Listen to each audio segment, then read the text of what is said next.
നമസ്കാരം. ഞാനിപ്പോൾ നിൽക്കുന്നത് തിരുവനന്തപുരം നഗരസഭയുടെ ഹെൽത്ത് ഇൻസ്പെക്ടറുടെ ഓഫീസിന് മുൻപിലാണ്. ഇന്നലെ അടക്കം വലിയ രീതിയിൽ ചർച്ചയായൊരു ഓഫീസാണ് ഈ ഒരു ഓഫീസ്. എന്തായാലും ഇക്കഴിഞ്ഞ ദിവസമാണ് തിരുവനന്തപുരം കോർപ്പറേഷൻ്റെ ശാസ്തമംഗലത്തെ കെട്ടിടത്തിൽ പ്രവർത്തിക്കുന്ന വട്ടിയൂർക്കാവ് MLA ഓഫീസ് ഒഴിയണം എന്ന് ശാസ്തമംഗലം വാർഡ് കൗൺസിലറായ ആർ ശ്രീലേഖ ആവശ്യപ്പെട്ടത്. മുൻ കൗൺസിലറായ ശ്രീ മധുസൂദനൻ നായർ ഇപ്പോൾ നമ്മളോടൊപ്പം ചേരുകയാണ്. സത്യത്തിൽ എനിക്കൊരു ചോദ്യം ആദ്യമായി ചോദിക്കാനുള്ളത്, താങ്കൾ വാർഡ് കൗൺസിലറായിരുന്ന സമയത്ത് ഈ ഒരു ഓഫീസിൽ എപ്പോഴെങ്കിലും ഇരുന്നിട്ടുണ്ടോ?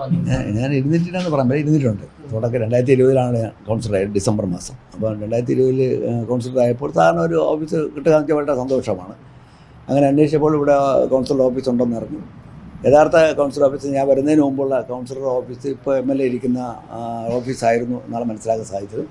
അത് നഗരസഭ അന്ന് VK പ്രശാന്ത് അവർ MLA ആയപ്പോൾ അദ്ദേഹത്തിന് അനുവദിച്ചു കൊടുക്കുകയാണ് ആ റൂം.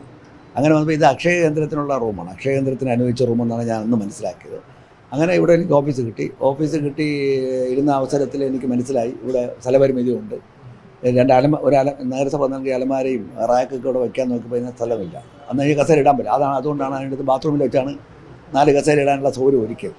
അതും വളരെ അസൗകര്യപ്രദമായതുകൊണ്ട് ഞാൻ എന്ത് ചെയ്തു, എനിക്ക് ഇവിടെ ഇരിക്കാൻ ബുദ്ധിമുട്ട്. പിന്നെ മാത്രമല്ല നമ്മുടെ ആൾക്കാർക്ക് വന്നാലും പരസ്പരം സംസാരിക്കാനോ ഒക്കെയുള്ള വിഷമതകൾ ഉള്ളതുകൊണ്ട് ഇവിടെ ഇരുന്നാൽ ശരിയാകില്ല എന്ന് മനസ്സിലാക്കിക്കൊണ്ടാണ് ഞാൻ എൻ്റെ പ്രവർത്തനം പുറത്തുനിന്ന് വെച്ചാൽ എൻ്റെ വാഹനത്തിൽ തന്നെ ഓഫീസാക്കി, എൻ്റെ ആക്റ്റീവ വാഹനം തന്നെ ഓഫീസാക്കി ഞാനങ്ങനെ പ്രവർത്തിച്ചത്.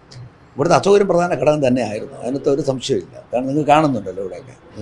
ഇതൊന്നും പർപ്പസായിട്ട് എടുത്ത് വെച്ചതല്ല, ബാത്റൂമിനകത്ത് ഇന്നലെ എടുത്ത് വെച്ചതല്ല. ഇത് 5 വർഷത്തിന് മുമ്പ് എടുത്ത് വെച്ചാൽ ഞാൻ കൗൺസിലറായ അവസരത്തിൽ തന്നെയാണ് എടുത്ത് വെച്ചത്. 2 മാസം കഴിഞ്ഞപ്പോഴാണ് ഈ സാധനങ്ങൾ കിട്ടിയത് എടുത്ത് അവിടെ വെക്കേണ്ട സാഹചര്യം ഉണ്ടായത്. അതിനകത്താണ് ഫയലുകളെല്ലാം വെക്കുന്നത്. അപ്പോൾ ഞാൻ സ്വാഭാവികമായിട്ട് വിചാരിച്ചു, എന്നെ കാണാൻ ആരെങ്കിലും വരുമ്പോൾ അവർക്ക് ഞാൻ ഫയലെടുക്കാനോ അല്ലെങ്കിൽ അപേക്ഷ എടുക്കാനോ ബാത്റൂം തുറന്ന് അകത്ത് കിടന്ന കാഴ്ച കണ്ട് ആരെങ്കിലും എടുത്ത് വീഡിയോ ക്ലിപ്പിങ്ങോ എടുത്ത് പത്രത്തിലോ മാധ്യമങ്ങളിലോ കൊടുത്തു കഴിഞ്ഞാൽ അത് നഗരസഭയ്ക്ക് നാണക്കേടുണ്ടാകും എന്നുള്ള സദുദ്ദേശം കൊണ്ടാണ് ഞാനിവിടെ ഇരിക്കുക. അതും കൂടെ ഉണ്ട് അതിനകത്ത്. അത് നഗരസഭയ്ക്കാണ് നാണക്കേട്, കൗൺസിലറിന് മധുസൂദനൻ നായർക്കല്ല, അല്ലെങ്കിൽ പുതിയതായിട്ട് വരുന്ന മാഡത്തിനും അല്ല.